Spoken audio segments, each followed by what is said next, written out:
Inilah Talkshow Series dengan tema Haluan Pembangunan 100 Tahun Bali ke Depan dan Harapan Terhadap Presiden ke-8 Republik Indonesia.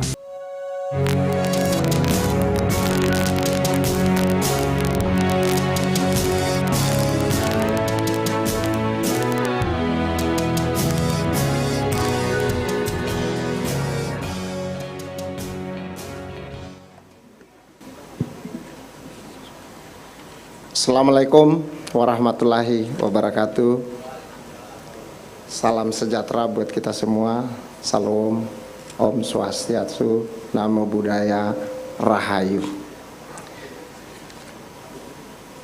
Pak Gubernur, dalam hal ini diwakili Profesor Damri Aceh. Terima kasih Pak sudah datang. Salam buat Pak Gubernur.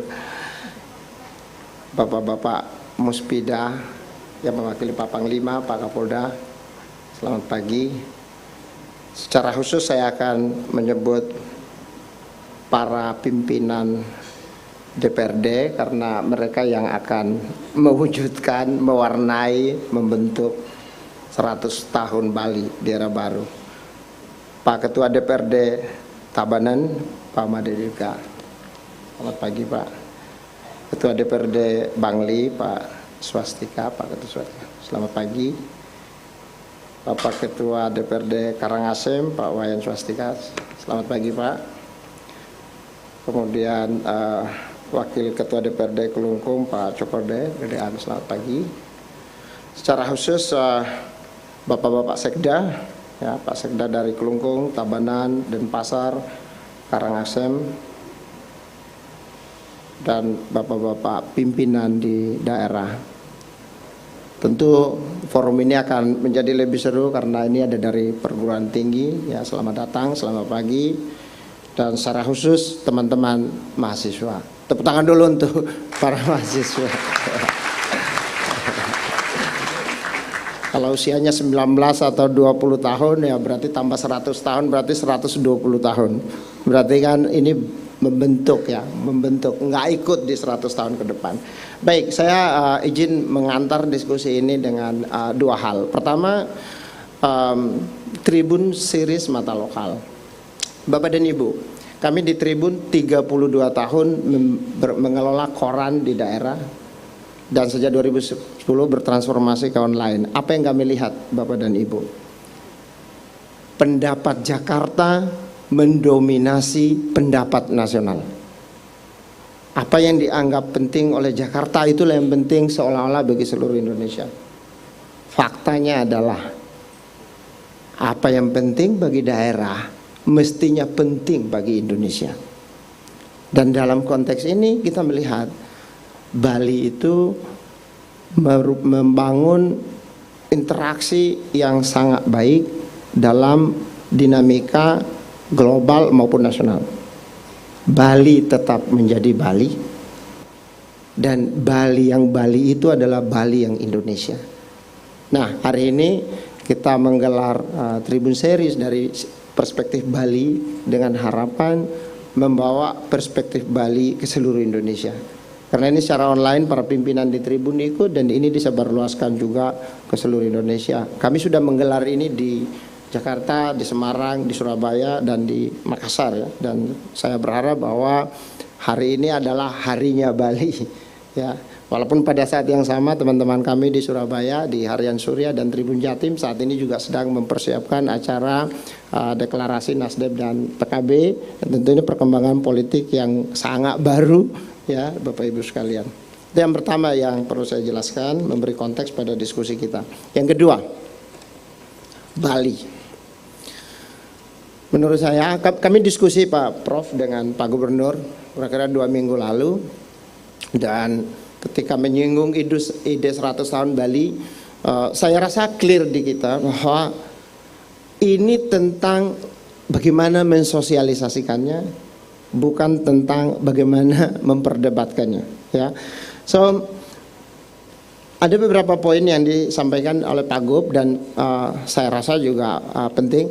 Izin saya sampaikan pemahaman saya yang nggak begitu lengkap mengenai Bali. Pertama, 6 juta orang, 5,5-6 juta orang berkunjung ke sini. Jadi Bali akan jadi apa, itu sangat penting juga bagi dunia di luar Bali.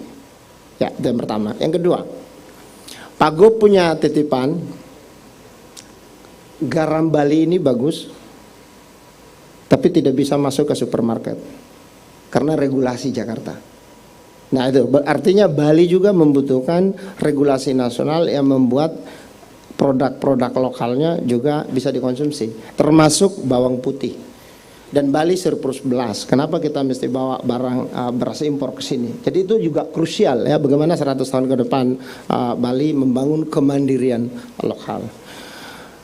Hal yang penting, dan menurut saya ini mestinya Bali jadi contoh di mana-mana. Saya sering berkunjung ke Bali, naik mobil sampai ke gunung-gunung, dan saya mencoba menemukan kenapa 6 juta orang ini datang ke Bali. Ya, ini dari perspektif saya sebagai orang luar. Kalau pantai, Pak, di seluruh Indonesia ini pantainya bagus. Kenapa? Apa yang kita temukan di Bali kita tidak temukan di tempat lain. Menurut saya Bali ini adalah hospitality. Kalau secara seluruh dunia hospitality itu pusatnya ada di Swiss. Ya, kenapa di Jenewa banyak sekali tempat pertemuan internasional ada di sana. Jadi ibu kota hospitality itu mestinya di Swiss. Dan menurut saya ibu kota hospitality di Indonesia mestinya di Bali. Gitu ya, perguruan tinggi yang mengajarkan bagaimana hospitality itu mestinya ada di Bali. Kemarin saya kebetulan sharing session sama CEO-nya Garuda Pak Irfan gitu ya. Di tengah kesulitan Garuda, ya, dia tetap mendapatkan penghargaan dunia untuk kabin kru pelayanannya. Dan katanya, ini ceritanya Pak Irfan, waktu beliau dari New York naik di Singapore Airlines, kemudian diberi selamat oleh para pramugari daripada Singapore Airlines, dan ditanya kenapa Garuda Indonesia bisa memenangkan servis paling bagus seluruh dunia. Pak Irfan bilang begini, karena pelayanan itu datang dari lubuk hati yang dalam, dan ini tidak bisa dilatih. Dan menurut saya hospitality Bali itu datang dari dalam, dan itu tidak bisa digantikan. Nah, 100 tahun ke depan akan seperti apa? Ya. Yang juga saya menikmati di Bali adalah makin kita ke pelosok, makin kita ke desa, makin kita menemukan jantungnya Bali. Saya lihat pagarnya, saya lihat purenya, saya lihat cara berpakaiannya. Jadi Bali itu justru ada di desa-desa gitu loh. 100 tahun ke depan ini masih ada nggak? Nah ini pengantar diskusi dari orang yang awam tentang Bali, tapi kita tetap berharap bahwa Bali adalah tetap ibu kota pariwisata Indonesia dan tetap menjadi karakter bangsa yang mewarnai karakter bangsa Indonesia. Terima kasih banyak. Assalamualaikum warahmatullahi wabarakatuh.